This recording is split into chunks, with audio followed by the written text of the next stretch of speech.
Number 7, একটা বর্গের বাহু হচ্ছে বি, একটি বর্গের বাহু হচ্ছে বি, এই বর্গটা কেমন? ও এ বি সি হচ্ছে বর্গটার নাম। এখানে বলা হচ্ছে ও এটা হচ্ছে এক্স অক্ষ বরাবর, ও সি হচ্ছে ওয়াই অক্ষ বরাবর।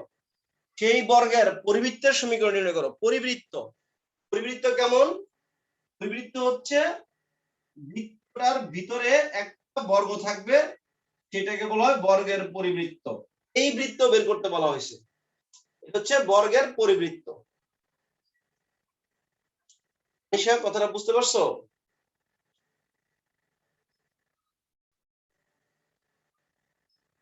জি স্যার। বর্গের পরিবৃত্ত মানে কি? বর্গের শীর্ষগুলোকে টাচ করে যে বৃত্তটা যাবে এটা হচ্ছে বর্গের পরিবৃত্ত। জি স্যার, বুঝতে পেরেছি। স্নিগ্ধা? জি স্যার, বুঝতে পেরেছি। তাহলে আমার বর্গের বাহু হচ্ছে বি, বর্গের বাহু হচ্ছে বি, বর্গটা হচ্ছে ও এ বি সি হচ্ছে বর্গ, হচ্ছে এই বর্গটার ও এটা এক্স অক্ষ বরাবর, ও এ হচ্ছে এক্স অক্ষ বরাবর, ও সি হচ্ছে ওয়াই অক্ষ বরাবর। ও এ এক্স অক্ষ বরাবর, ও সি হচ্ছে ওয়াই অক্ষ বরাবর, এবং এই বাহুর দৈর্ঘ্য হচ্ছে বি, বাহুর দৈর্ঘ্য হচ্ছে বি, বাহুর দৈর্ঘ্য হচ্ছে বি, বাহুর দৈর্ঘ্য হচ্ছে বি। এই বৃত্তের সমীকরণ নির্ণয় করো। যেহেতু এই দৈর্ঘ্যটা বি, তাহলে এই বিন্দু কত? এই বিন্দু কত হবে? কে বলবা? কত হবে এই বিন্দু? আচ্ছা, b0। B comma zero, B comma zero হবে এই বিন্দু। এইটুকু বি, এক্স অক্ষের উপরে ওয়াই জিরো।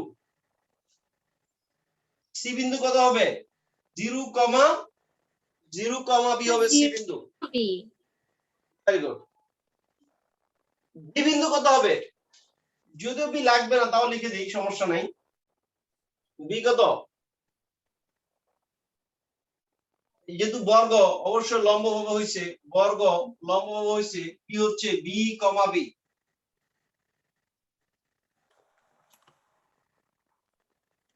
এই দিদি তুমি এটা বুঝছো? জি স্যার। পরিষ্কার বুঝছো? জি স্যার। আচ্ছা, এটা একটা বর্গ, বলা হচ্ছে বর্গের পরিবৃত্ত নির্ণয় করো। আমরা জানি যদি কোনো, তুমি অনেকক্ষণ বাড়ি ছিল? আচ্ছা আচ্ছা, দেখো এই হচ্ছে বর্গ, এইটুক যেহেতু বি বাহু, তাহলে এই বিন্দু হচ্ছে বি কমা জিরো, সি বিন্দু হচ্ছে জিরো কমা বি, আর বি বিন্দু হচ্ছে এইটুকু বি, এইটুকু বি, বিন্দু হচ্ছে বিবি। আমরা জানি যদি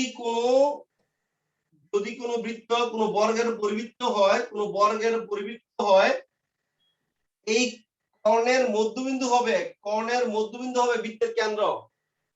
এই কর্ণের মধ্যবিন্দু হবে কি? বৃত্তের কেন্দ্র। এই কর্ণের মধ্যবিন্দু হবে বৃত্তের কেন্দ্র। তাহলে তুমি কি উবি এর মধ্যবিন্দু বের করতে পারো? উবি এর মধ্যবিন্দু কত? সুমাইয়া?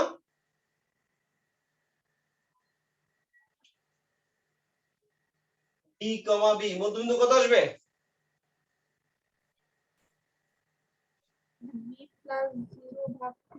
বি প্লাস 0 ভাগ 2 কমা বি প্লাস 0 ভাগ 2, এক্স প্লাস এক্স ভাগ 2, ওয়াই প্লাস ওয়াই ভাগ 2, বি প্লাস 0 ভাগ 2 কমা বি প্লাস 0 ভাগ 2, অর্থাৎ বি ভাগ 2 কমা বি ভাগ 2।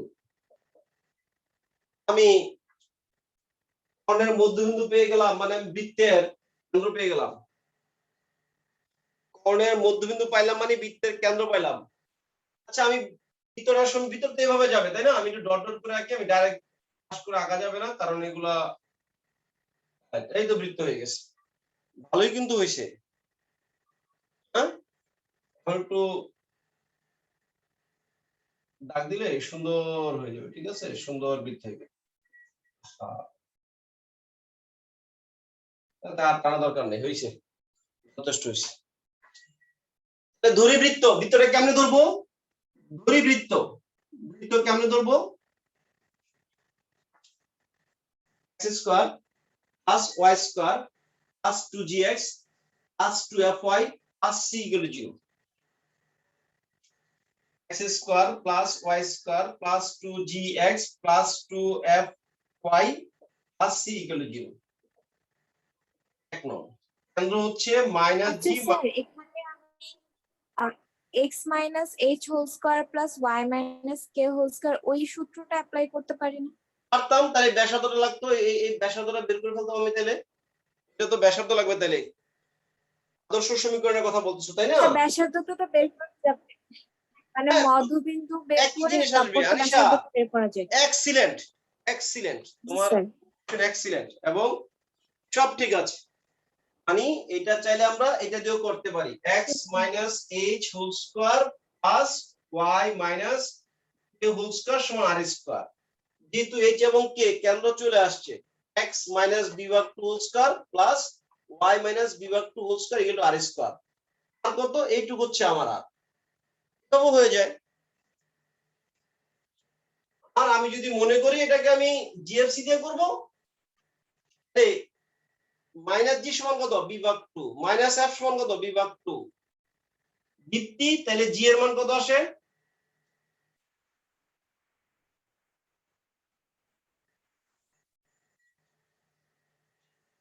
জি এর মান কত আসে? Sir minus b/2। Very good. জি সমান মাইনাস বি ভাগ 2, এফ সমান মাইনাস বি ভাগ 2। আমি আর লিখলাম না যে এইটা সমান এটা, এটা সমান এটা, লিখলাম না।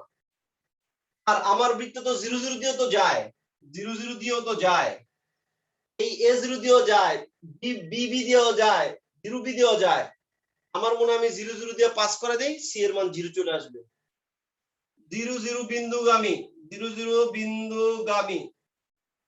নিশা তুমি যেটা বলছো সেটা এক্সিলেন্ট, কিন্তু এটা হবেই, জাস্ট একই জিনিস, একই অ্যানসার আসবে। জি স্যার, বুঝতে পেরেছি। 0 স্যার ওইটা প্লাস কি একটু 0 শর্ট প্লাস, আর কি, এজন্য। হ্যাঁ স্যার মানে এটা ওই হচ্ছে কি, সমীকরণটাকে একটু বেশি ভালো লাগে আমার, এজন্য। এটা হচ্ছে কি তোমার চোখে যখন যেটা ভালো লাগে, এইটাই হচ্ছে ব্যাপার। হ্যাঁ, এটা কোন জি মেথডে স্যার। তোমরা যেটা করবো, এটা হচ্ছে যখন যেতে ভালো লাগে যাবে। তবে ব্যাসার্ধ যদি বের করার রাস্তা না থাকে, তো অবশ্যই কোন দিক দিয়ে করতে হবে? স্যার ওই যে x square y square plus GFC দিয়ে করতে 2x হবে, এর ওটা। জিএফসি দিয়ে করতে হবে। যদি ব্যাসার্ধ বের করার রাস্তা থাকে, তাহলে আমরা আদর্শ সমীকরণ ব্যবহার করতে পারি। আচ্ছা, যেহেতু জিএফসি হয়ে গেছে, তাই বৃত্তের সমীকরণ আমরা পেয়ে গেলাম। x square plus y square plus 2g minus b ভাগ 2x plus 2f minus b ভাগ 2y plus c0 equal to 0। এই 2 2 কাটা, 2 2 কাটা, অ্যানসার পরিষ্কার। তবে যখন বৃত্তের ব্যাসার্ধ পাওয়া যাবে, ব্যাসার্ধ পাওয়া যাবে না, তখন কিন্তু তোমাকে অবশ্যই জিএফসি দিয়ে করতে হবে, অন্যথায় রাস্তায় খুঁজে পাওয়া যাবে না। ওকে, বুঝছি এই পর্যন্ত?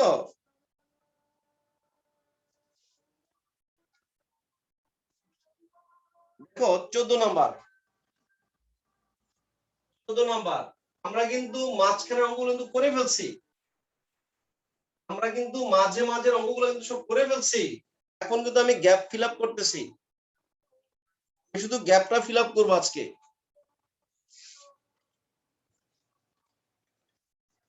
কত নাম্বার প্রশ্নটা কে পড়বা?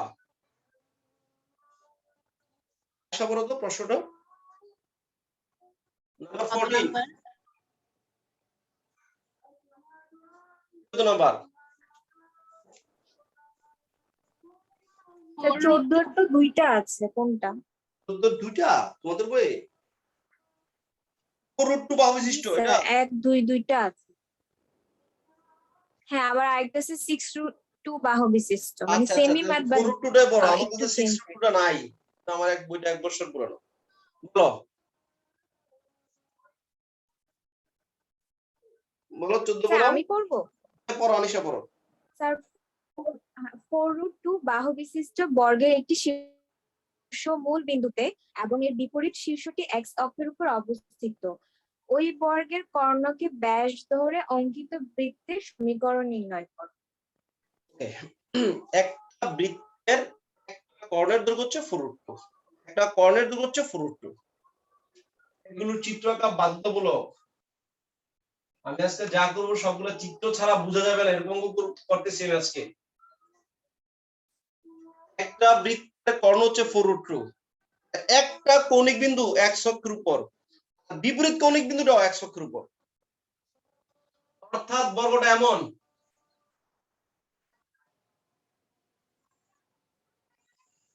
দেখো একটা কৌণিক বিন্দু x অক্ষের উপর, এর বিপরীতটা x অক্ষের উপর।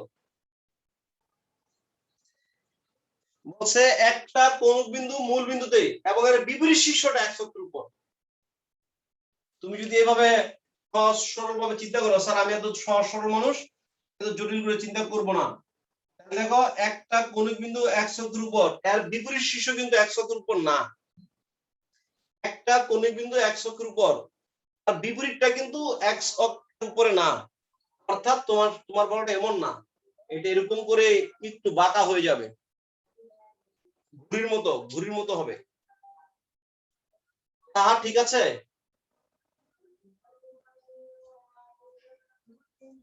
তাহা ঠিক আছে? আবার বলবো? আচ্ছা, আবার বলতেছি।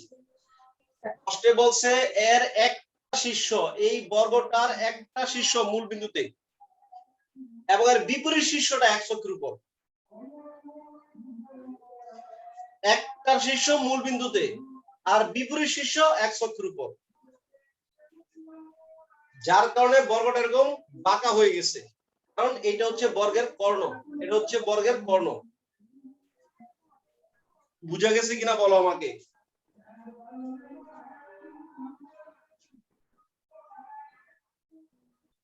হ্যাঁ, আরেকবার বলবো।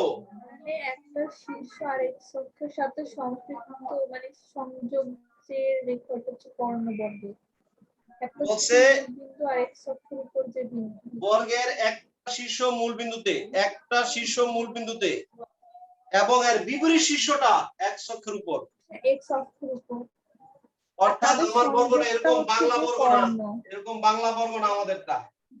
একটা শীর্ষ মূল বিন্দুতে এর বিপরীত শীর্ষ কিন্তু x অক্ষের উপর আর হইল না।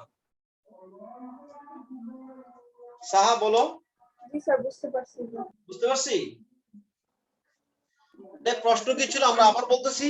প্রশ্ন ছিল একটা শীর্ষ মূল বিন্দুতে আর এর বিপরীত শীর্ষটা x অক্ষের উপর, তাহলে এই বর্গটাকে কর্ণ ধরে, এই কর্ণকে বৃত্তের ব্যাস ধরে বৃত্তের সমীকরণ। অর্থাৎ এইটাও ওই পরিবৃত্ত রেখে বোঝাচ্ছে। কর্ণকে ব্যাস ধরে বৃত্ত মানে পরিবৃত্ত, কর্ণকে ব্যাস ধরে বৃত্ত মানে কি পরিবৃত্তের সমীকরণ। তাহলে কি বুঝতে পারছি? কর্ণকে ব্যাস ধরে বৃত্ত মানে পরিবৃত্ত, কর্ণকে ব্যাস ধরে বৃত্ত অর্থাৎ পরিবৃত্ত। আপনি বুঝছো স্যার? আপনি বুঝছো নাকি আরেকবার বলবো? না স্যার, বুঝেছি। আচ্ছা, স্নিগ্ধা তুমি? স্যার জি স্যার, বুঝেছি। আচ্ছা, আমার কাছে বর্গের বাহুটা দেওয়া আছে, বর্গের বাহু দেওয়া আছে, বাহু হচ্ছে 4√2 দেওয়া আছে। এই বিন্দুটা কিন্তু আমি জানি এটা কত 0 0। যদি আমি ওই বিন্দু জানতে পারতাম তাহলে মধ্যবিন্দু কর্ণ হয়ে যেত, এটা বর্গের কর্ণ, কর্ণের মধ্যবিন্দু বৃত্তের কেন্দ্র হয়ে যাবে। বর্গের বাহু কত দেওয়া আছে? বর্গের বাহু এর সমান 4√2। বর্গের বাহু থেকে কর্ণের দৈর্ঘ্য বের করা যায়? জি স্যার। সূত্র কি? কে বলবা? এটা কেউ একজন বলতে পারবা বর্গের বাহু থেকে কর্ণ কিভাবে বের করা যায়? স্যার √2n = 4√2 দিলে এটা বর্গের বাহু দৈর্ঘ্য 4 আসবে। এই হচ্ছে বর্গ, এটা এ, এটা এ, এই হচ্ছে কর্ণটা। এটা যদি আমি পি স্কয়ার বলি তাহলে পি স্কয়ার সমান কত? a square plus a square. P square সমান 2a স্কয়ার, পি সমান √2a। বাহুর সাথে যদি √2 গুণ করি তাহলে বর্গের কর্ণের দৈর্ঘ্য চলে আসবে। 8 ভুলে হবে গেল, আমরা ভুলে গেল বের করতে পারবো, একটু পিথাগোরাস করে নিব। আচ্ছা, আমরা বড়টার নাম দিলাম কি, ও A B C. O A B C. Obi হচ্ছে আমার কর্ণ, ওবি সমান √2, √2 হচ্ছে 4√2, সাথে আরেকটা √2 হয়ে গেল 8। আমি ওবি সমান কত পাইলাম?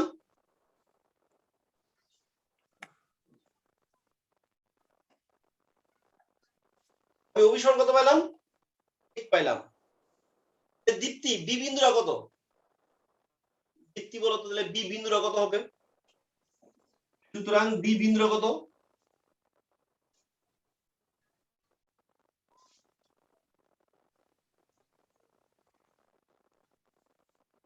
দীপ্তি বলতে পারবা বি বিন্দুরা কত হবে? বি বিন্দুটা কত হবে?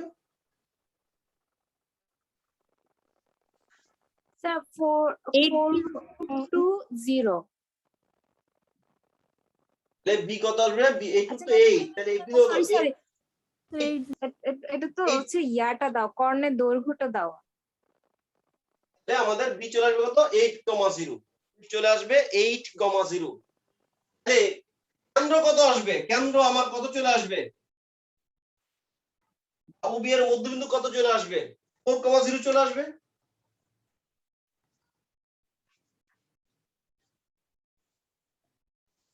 তা তুমি বুঝো নাই?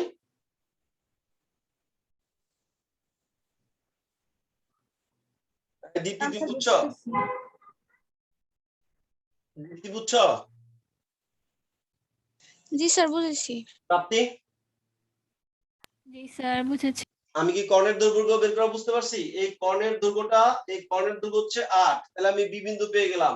এই কর্ণের মধ্যবিন্দু কত? এটা যেহেতু 8 0, এর অর্ধেকটা কত আসবে? 40 আসবে, অথবা 0+8/2, 0+0/2 এটাও লিখতে পারতাম।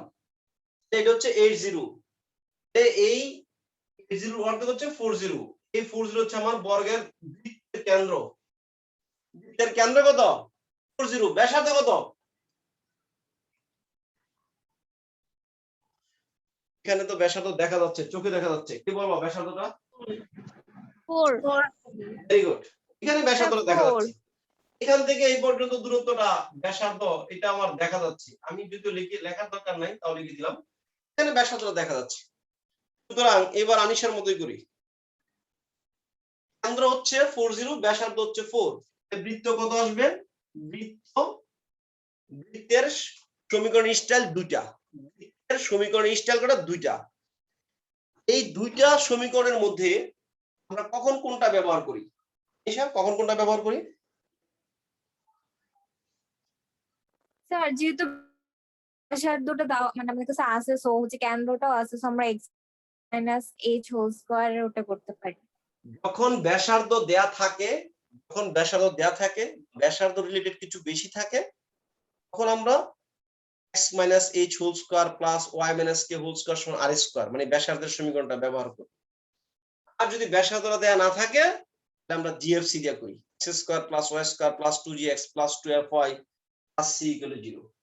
এই বৃত্ত কত আসবে? x - 4 whole square. এখানে +-4 দিব, ব্যাখ্যা কে বলবা?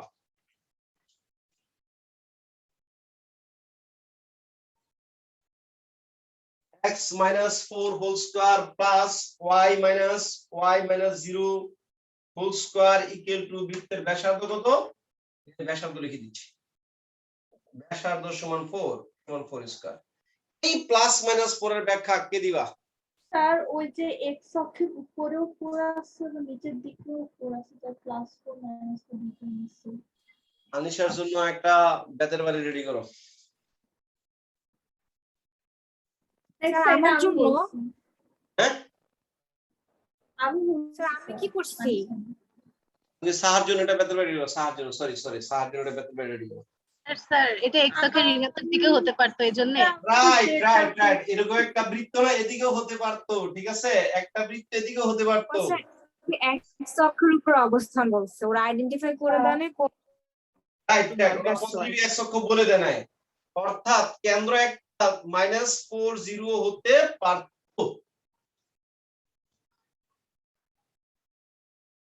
কেন্দ্র একটা 40 হতে পারে, একটা -40 হতে পারে, ঠিক না? জি স্যার। বুঝতে পারছো? জি স্যার।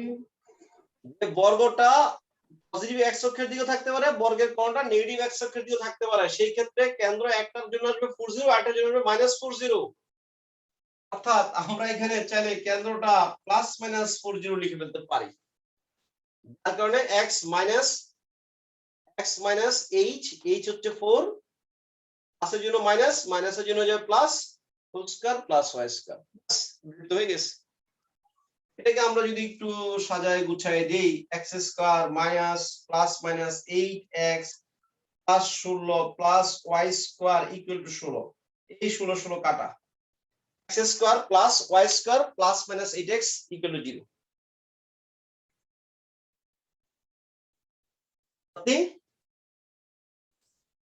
জি স্যার। পরিষ্কার জিনিসটা? জি স্যার। ওকে, আমরা এই মুহূর্তে বেসিক কথা বলে আমাদের ক্লাসটা, এই ফার্স্ট সেশনটা শেষ করব। 1-2 মিনিট আছে, 2 মিনিট আমি কিছু বলবো। এই হচ্ছে বেসিক কথা বলতেছি, এই হচ্ছে x অক্ষ y অক্ষ, এটা আমরা জানি, এদেরকে আমরা অনেক আগে থেকে চিনি। x ইকুয়াল টু এই রেখাটা কেমন বলবা? x equal to 2, x equal 3 এই রেখাটা কেমন রেখা? y অক্ষের সমান্তরাল।